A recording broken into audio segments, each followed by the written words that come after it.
This video is for OS X and Linux users. If you are on Windows, I have created a separate video. It is the next one. That is your installation video. If you're still watching, I am going to assume that you're on either Linux or OS X. The commands we go through in this video will not work otherwise. The first thing we're going to do is download and set up MongoDB. MongoDB is going to be the database we use. We'll be using a third-party service to host our database when we eventually deploy it to Heroku, but on our local machine, we're going to need to download MongoDB so we can start up a database server. This is going to let us connect to it via our Node applications to read and write data. In order to grab the database, we're going to head over to mongodb.com. Then we can go to the download page and we can download the appropriate version. If you scroll down, you do want to select the community server. This is the one we'll be using. And then there are options for different operating systems, whether it's Windows, Linux, OS X, or Solaris. I'm on OS X. I'm going to use this download. If you're on Linux, click Linux, then go to the version dropdown and select the appropriate version. For example, if you're on Ubuntu 14.04, you can download the one right here. Then you'd simply click the download button and follow along. I'm on OS X, so I'm going to download that installer right here.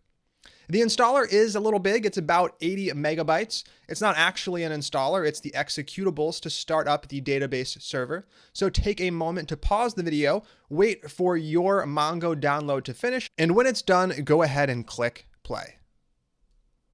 My download is complete, so I can go ahead and open it up, which is going to extract the directory, creating a brand new folder in my downloads directory. If you're on Linux, you might need to manually extract the contents of that archive into the downloads directory. Now, this folder contains a bin folder, and in there we have all of the executables that we need in order to do things like connect to the database and start a database server.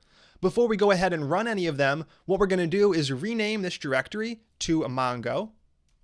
And then I'm going to take it and move it into my user directory, which I have a shortcut to right here.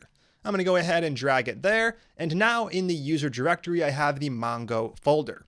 We're also going to create a brand new directory alongside of Mongo called Mongo-data. And this is going to store the actual data inside of the database. So when we insert a new record into the to-dos table, for example, that is going to live right here.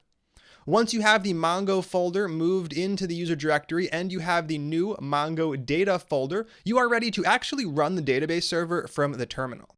I'm going to go into the terminal and navigate into that brand new Mongo folder that is in the user directory where I currently am, so I can cd into Mongo. Then I'm going to cd into the bin directory by tacking it on right there. From here, we have a bunch of executables that we could run. We have things like Bison dump, Mongo dump. What we're going to focus on in this video is two: MongoD, which is going to start up the database server, and Mongo, which is going to let us connect to the server and run some commands. Kind of like when we type node, we can run some JavaScript commands right here in the terminal. When we type Mongo, we'll be able to run some Mongo commands to insert, fetch, or do anything we like with the data. First up though, let's start up the database server. I'm going to use // to run a file in the current directory. The one we're going to run is called MongoD. And we do need to provide one argument, the db path argument. db path is going to get set equal to the path of the directory we just created, the Mongo data directory. I'm going to use the tilde to navigate to the user directory, then /mongo-data, just like this. When I run this command, it's going to start up the server. This is going to create an active connection that we can connect to start manipulating our data. The last line you see when you run that command should be waiting for connections on port 27017. If you see this, then your server is up and running. Next up, let's open up a new tab. I'm going to open up a tab which starts in the exact same directory. And this time around, instead of running MongoD, we're going to run the Mongo file. When we run Mongo, we open up a console. It connects to the database server we just started. And from here, we can start running some commands. These commands are just going to be to test that things are working as expected. We'll be going over all of this in detail in this section. For now, though, we can access db.todos. Then we're going to call .insert to create a brand new to-do record. I'm going to go ahead and call it like a function, go ahead and do the same. And inside of insert, we're going to pass in our document. This is going to be the MongoDB document we want to create. For now, we're going to keep things really simple. On our object, we're going to specify one attribute, text, setting it equal to, after the colon, a string. Inside of quotes, go ahead and type anything you want to do. I'm going to say film, new, node, course. With your command looking just like this, you can go ahead and hit enter. And what you should get back is a write result with an n inserted, which is short for number inserted, value set to 1. This means that one new record was created, and that is fantastic. Now we've inserted a record. Let's go ahead and fetch the record just to make sure everything worked as expected. db.todos. Now, instead of calling insert, we're going to call find, and we're going to call find without any arguments. We want to return every single item in the to-dos collection. When I run this, what do we get? We get one object looking thing back. We have our text set to the text that we provided, and we have an underscore ID property. This is the unique identifier for each record, and we'll talk about that later. As long as you're seeing the text property coming back to what you set, then you are good to go. We can go ahead and shut down the Mongo command.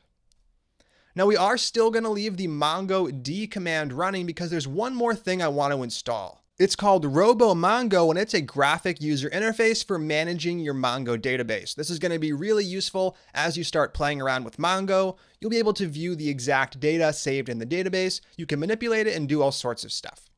Over in the Finder, we have our Mongo data directory, and you can see there's a ton of stuff in here. This means that our data was successfully saved. All of the data is sitting in this Mongo data directory. To download and install Robomongo, which is available for Linux, Windows, and Mac, we're going to head over to robomongo.org and grab the installer for our operating system. We can click download and download the most recent version. Now, it should automatically detect your OS. Go ahead and download the installer for either Linux or Mac. The Mac one is really simple. It's one of those installers where you take the icon and you drag it into the applications folder. For Linux, you're going to need to extract the archive and run the program in the bin directory. That is going to start up Robomongo on your Linux distribution. In the case of OS X, I'm just going to quickly take the icon, drag it over to applications, and then we can play around with the program itself.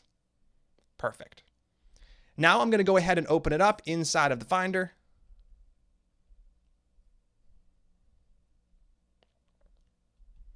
And when you first open up Robomongo, you might get a warning like this on OS X, since it's a program that we downloaded and it's not from an identified OS X developer. This is fine. Most programs you download from the web are not going to be official since they did not come from the App Store. You can right-click, click open, and then click open again to run that program. When you first open it, you're going to see some screens like this. We have a little screen in the background, and we have a list of connections, and currently that list is empty. What we need to do is create a connection for our local MongoDB database so we can connect to it and manipulate that data. Right here we have create. I'm going to go ahead and click that, and the only thing we're going to need to update is the name. I'm going to give it a more descriptive name like local Mongo database. The address localhost and the port 27017 are correct. There's no need to change those. I'm going to click save, and then I'm going to double click the database to connect to it. Now, over inside of the tiny window, we have our database. We are connected to it, and we can do all sorts of things to manage it. We can go ahead and open up the test database, and in there we should see one collection. If we open up that, we have our to-dos collection, and from here we can go ahead and right-click the collection, click View Documents, and we should get our one to-do item, the one that we created over inside of the Mongo console. I can expand it to view the text property. Film New Node Course shows up right here. If you're seeing this, then you are done. In this video, you downloaded and ran the MongoDB database server. This means we have a local database server we can connect to from our Node application, which is coming up really soon. We also installed Robomongo. Robomongo lets us connect to our local database so we can view and manipulate data. This comes in handy when you're debugging data, managing data, or doing anything else with your Mongo database. We'll be using it throughout the course, and you'll start to see why it's valuable just a little bit later. For now, though, you are all set up. You are ready to continue on and start building the To-Do API. I'll see you next time, but remember, the next video is for Windows users, so go ahead and skip a video, then we'll get started.